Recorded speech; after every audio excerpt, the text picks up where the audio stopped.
N'a pas entendu parler du nouvel ordre mondial? Quel économiste n'évoque pas une finance mondiale? On nous dit que sans cette gouvernance mondiale, l'avenir n'est pas possible. Derrière toutes ces déclarations, que se cache-t-il véritablement? Certains disent les francs-maçons, d'autres les Illuminati, et certains vont jusqu'à prononcer le mot extraterrestre. Pour bien comprendre tout cela, j'ai appelé l'homme des secrets. Je dirais même du top secret. Rock Soccer. Salut Rock. Oui, bonjour Bob. Comment ça va? Ça va bien. Bon, impeccable. Ravi de t'accueillir une nouvelle fois, Rock. On va évoquer bien sûr ce nouvel ordre mondial qui fascine, qui déroute et qui fait peur à certains. Alors, à partir de quand on a commencé à parler de ce nouvel ordre mondial et qui est à l'origine de l'affaire? Qui a révélé l'affaire d'abord, Rock? En fait, celui qui a révélé l'affaire, le plus grand ennemi, le farouche ennemi du nouvel ordre mondial était un journaliste canadien. Il s'appelait Serge Monast. Ah. Et c'est lui qui va vraiment dénoncer l'agenda entre guillemets Illuminati, hein, puisque là dans l'émission on va parler d'un sujet un peu culte de la conspiration, qui est le programme Bluebeam. Et ce programme Bluebeam a été révélé au début des années 90 par ce journaliste. Ouais. Alors c'est vraiment une figure, hein, c'est une figure incontournable de la conspiration. Il faut savoir qu'il est mort en 96. Ouais. Quelques années seulement après avoir fait ses révélations. Naturellement ou un accident ou il est mort, il avait 51 ans et il est mort dans des circonstances assez douteuses, on va dire, et on a parlé de crise cardiaque. Donc ça, c'est après, évidemment, là, on est aussi c'est cultissime par rapport à la conspiration. C'est tragique, c'est la mort d'un homme, mais en plus, il est jeune, 51 ans, et il va mourir d'une crise cardiaque alors que c'est quelqu'un qui va avoir dénoncé le premier, hein, il faut savoir, le premier, même avant les anglo-saxons, le programme de la puce électronique, vous savez, l'implant. Bien sûr, RFID. La RFID. Ouais. Et donc c'est ce bonhomme-là. On est dans les années 90. On est dans ces figures des années 90. C'est vraiment les premiers révélateurs de la conspiration. C'est des gens hyper informés, journalistes, et qui ont des réseaux très haut placés, qui vont leur parler de programmes nés dans le cerveau d'employés, d'officiers de certaines officines. Oui, on s'aperçoit que dans ces cas-là, la crise cardiaque, elle a souvent bon dos, hein, quand même. Ouais, hein. elle marche bien. Hein, c'est vrai qu'il y a quelques cas comme ça de personnes qui ont un peu trop parlé, et soit c'est la crise cardiaque, soit c'est le cancer dans les 2 ans. Hein. Ouais, bien sûr. C'est alors, classique. On parle de nouvel ordre mondial. On va écouter. J'ai sorti pas mal de déclarations d'hommes politiques concernant ce nouvel ordre mondial, parce que je me suis aperçu que c'est vrai qu'à partir des années 90, on commence à évoquer de plus en plus ce nouvel ordre mondial. On voit des gens aux quatre coins de la planète évoquer ce nouvel ordre mondial. Et puis, côté français, bien sûr, on n'est pas en reste, avec notamment, Nicolas Sarkozy en 2008. C'est le 23 octobre, il est en meeting, et écoutez ce qu'il dit. Cette crise marquera sans doute pour l'histoire le commencement véritable du XXIe siècle. Le moment où tout le monde aura compris qu'il était temps de changer, temps de donner un nouveau visage à la mondialisation, temps de construire un nouvel ordre mondial, politique, économique, social, assis sur de nouveaux principes et de nouvelles règles. Alors quand on entend ça, moi je suis spectateur de ce meeting, bon j'y étais pas, mais en tout cas je me dis tiens, le mec se dit que on ne peut pas aller contre la mondialisation, il va falloir que l'on se serre les coudes. On se dit au début tiens, c'est pas mal finalement, il va falloir faire tomber les frontières, les dogmes, etc. Puis on va avancer. Et puis c'est beaucoup plus machiavélique que ça.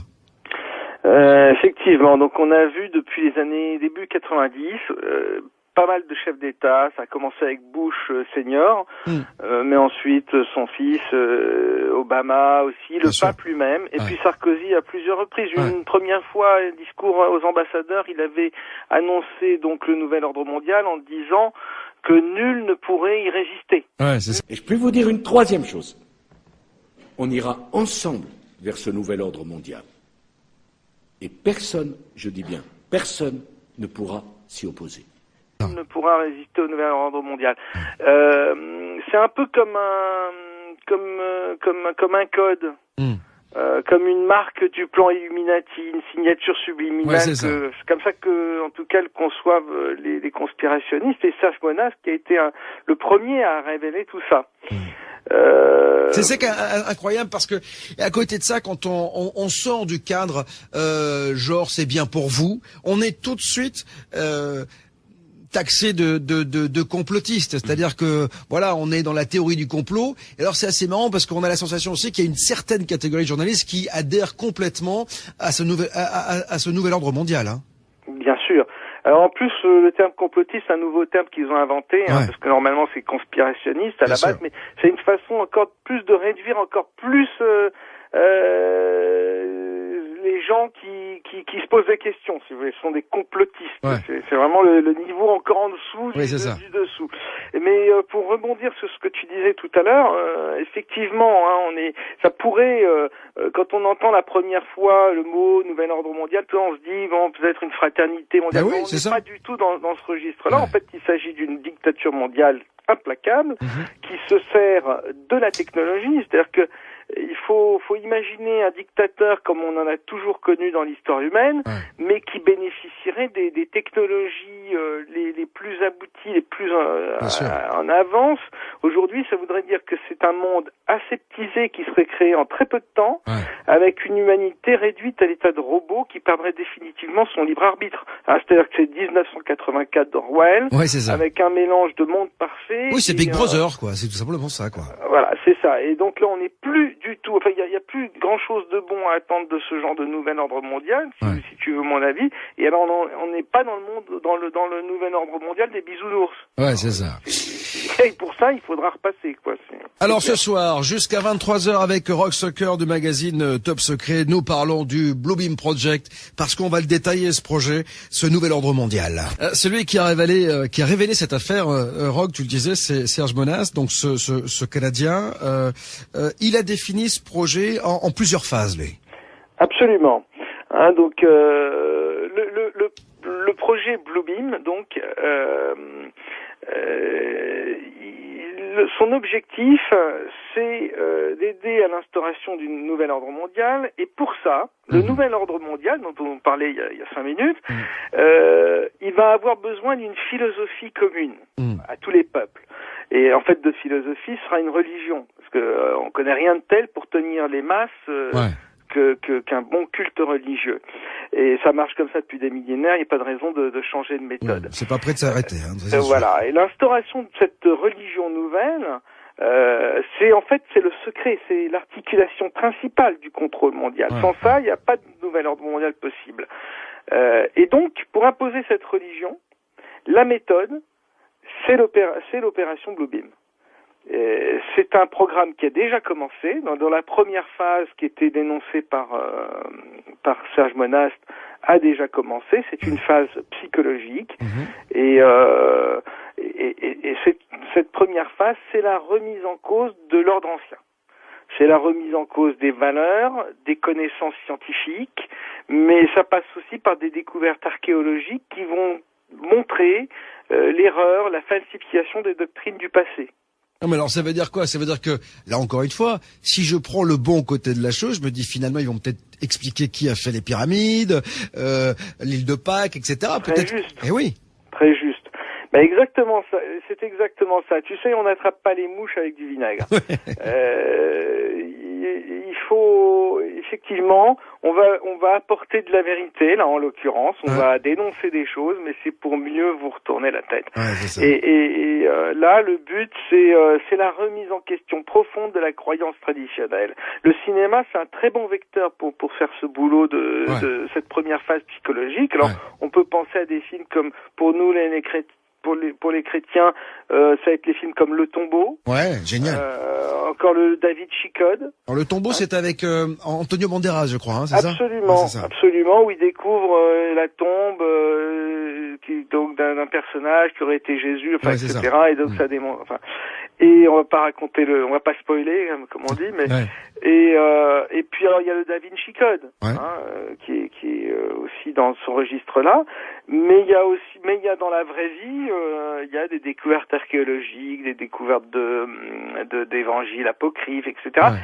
C'est toute une remise en question des traditions et des religions anciennes, qui sont en réalité qui procèdent d'une préparation psychologique des populations.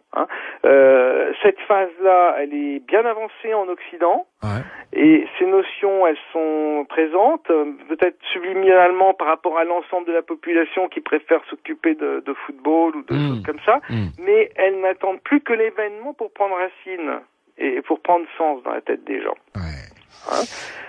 Alors, en tout cas, on va continuer à parler de tout cela, Roch, dans quelques instants, juste après la pause. Il y a pas mal de questions qui arrivent, mon Elliot, sur la page Facebook.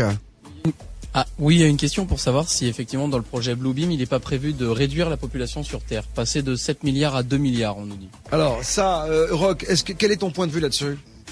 Ça fait partie, c'est ce que je disais tout à l'heure en parlant de nouvel ordre mondial, ça fait partie donc du programme du nouvel ordre mondial. C'est un plan qui se décline sous plusieurs appellations. C'est qu'on n'est pas vraiment à proprement parler dans le domaine du Bluebeam, mais on est dans le domaine du nouvel ordre mondial, puisque comme je vous disais, avec la technologie, rien de plus facile que stériliser une population via l'alimentation, via des programmes alimentaires ou de la vaccination, etc. Et auquel cas, vous avez votre population qui va se réduire naturellement.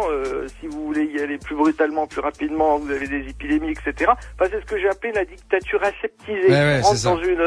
On rentre dans une dictature où il y a très peu de gens qui vivent un peu dans des trucs sous cellophane, très propre, très machin. C'est le meilleur des mondes. Alors, Roch, je te propose d'écouter François Hollande cette fois-ci, qui est depuis 1 an et quelques semaines maintenant notre président de la République. Et voilà ce qu'il disait en université d'été au PS, c'était en 2008. Alors jamais la nécessité d'un nouvel ordre international n'a paru aussi nécessaire autour de 3 principes que nous portons depuis des années. Les socialistes, mais pas simplement les socialistes. Tous ceux qui ont une conception multilatérale de l'organisation du monde. Voilà, une organisation unilatérale, en fait, une pensée unilatérale. C'est-à-dire que c'est ça qui fait un peu peur, parce que moi, on m'a toujours dit que les différences c'était je sais pas, quelque chose de positif, non? Oui, mais attention, Bob, tu vas finir par devenir un conspirationniste. Non, mais moi j'observe, moi je sais, j'expose et les gens disposent, tu le sais bien. Mais je sais, mais je suis exactement dans cette démarche. Mais oui, c'est ce que moi je fais ce constat-là tous les jours. C'est vrai que il y a vraiment deux discours, quoi. Il y a ce qu'on observe dans la réalité, et c'est la direction que prend le monde. On se rend compte que l'Union européenne